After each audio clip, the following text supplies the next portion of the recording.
Tonight, something in your lower back is going to remind you it's there. Maybe it's a dull ache when you stand up from the couch. Maybe it's a sharp pull when you bend to pick something up off the floor. You'll probably blame your mattress, or your desk chair, or just getting older. Here's what nobody tells you. That ache isn't a malfunction, it's a bill.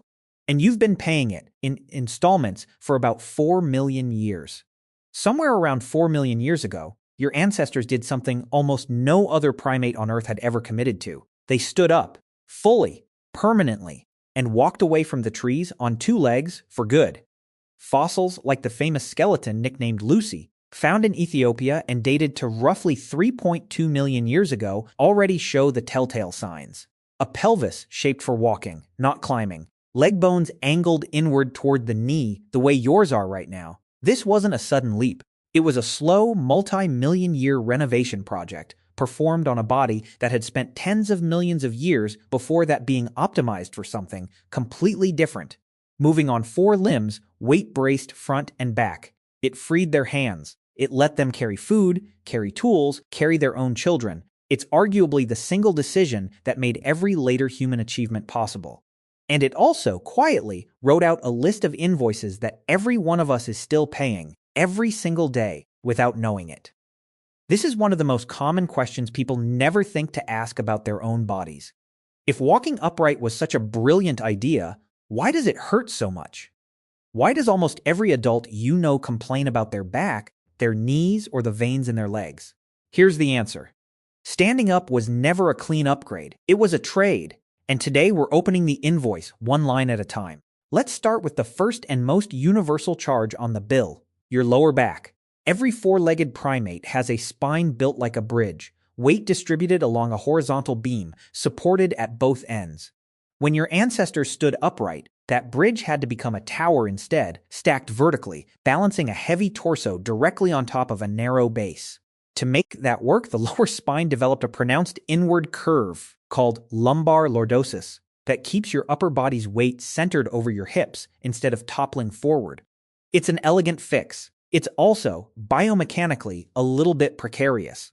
That curve concentrates enormous shearing force on just a few vertebrae at the base of your spine, the same few vertebrae most people mean when they say, "I threw my back out."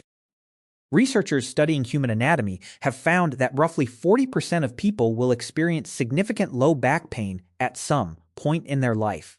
Chimpanzees, who never fully committed to walking upright, essentially don't get this problem. You inherited a curve that keeps you standing and a design that makes standing itself a long-term liability. That's charge number 1. Here's the second, and it's one almost nobody connects to walking upright at all. The veins in your legs. When you're a quadruped, your heart and your legs sit at roughly the same level. Blood doesn't have far to climb to get home.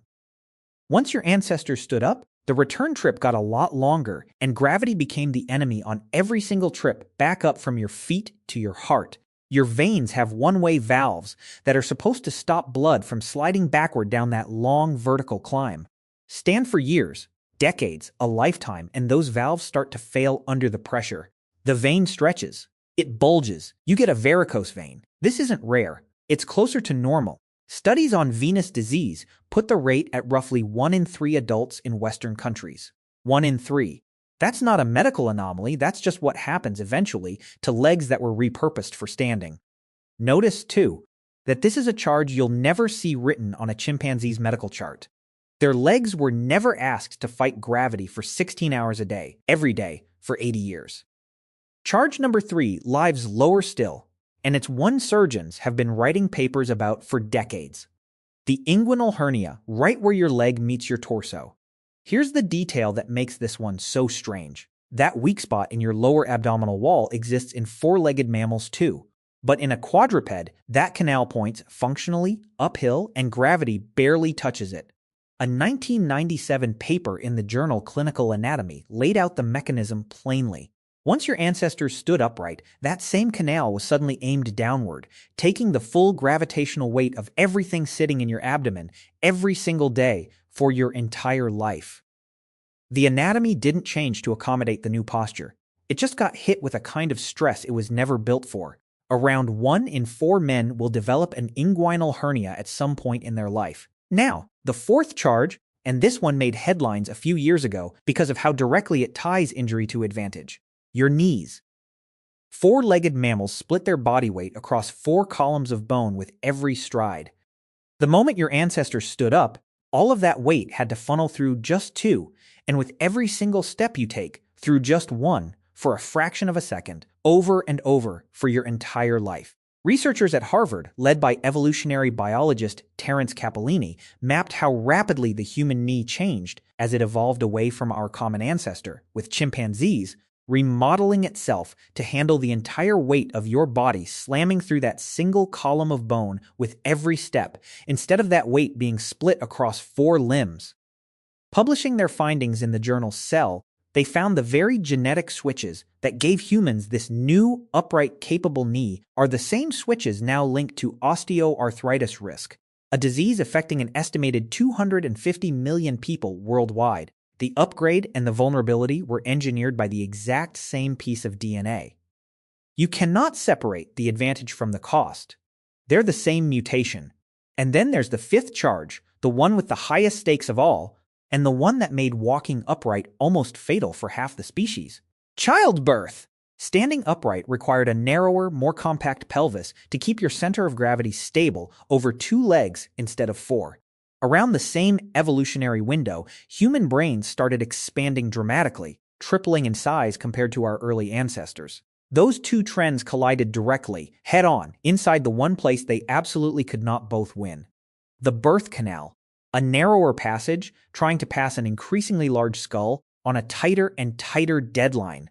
Some researchers argue this is exactly why human babies are born so much more helpless than other primate infants, delivered earlier in their development than a chimp would be, essentially evicted before they're fully finished, simply because staying in any longer would make the geometry impossible. Human childbirth became, and remains, one of the most physically dangerous routine events in the entire animal kingdom, requiring something almost no other primate needs: help.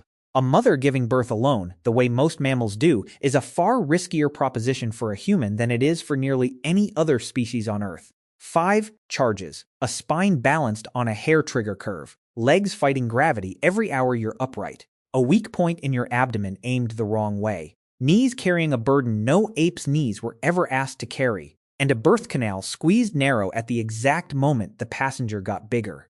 To be fair, it would be easy to walk away from all of that thinking evolution made a mistake. It didn't. Here's where the invoice gets balanced.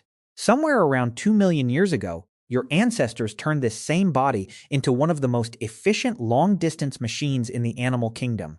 You are, pound for pound, a mediocre sprinter.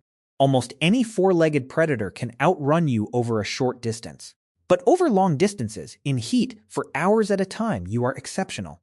Researchers including Daniel Lieberman and Dennis Bramble have argued that endurance running shaped human anatomy just as much as walking did, letting early humans chase prey animals not by outrunning them in a burst, but by outlasting them, tracking them for hours across open ground until the animal, built for speed and not for stamina, simply collapsed from heat exhaustion. Anthropologist Louis Liebenberg documented modern trackers in the Kalahari, still using exactly this method. Reading faint signs in dust and grass most people would walk straight past. None of that works on 4 legs. Every single cost on this list, the back, the veins, the hernia risk, the knees, exists because your body committed fully to a vertical, 2-legged design. And that same total commitment is exactly what gave your ancestors a hunting strategy no other primate on the savannah had access to. So here's the real answer to the question this video opened with. Walking upright wasn't a flaw in the plan. It was never free, and it was never going to be free. Every advantage bought here came with a line item cost attached, and your body has been quietly paying installments on that bill for 4 million years, whether you noticed or not. Tonight, when your lower back reminds you it's there, you'll probably still blame the mattress. But now you know what you're actually feeling. Not a malfunction, not bad luck. Just the oldest, longest-running payment plan your species ever signed up for, still being deducted, automatically, one step at a time. If you felt that twinge somewhere while watching this, tell me where in the comments. I want to know which line item your body sent you the bill for,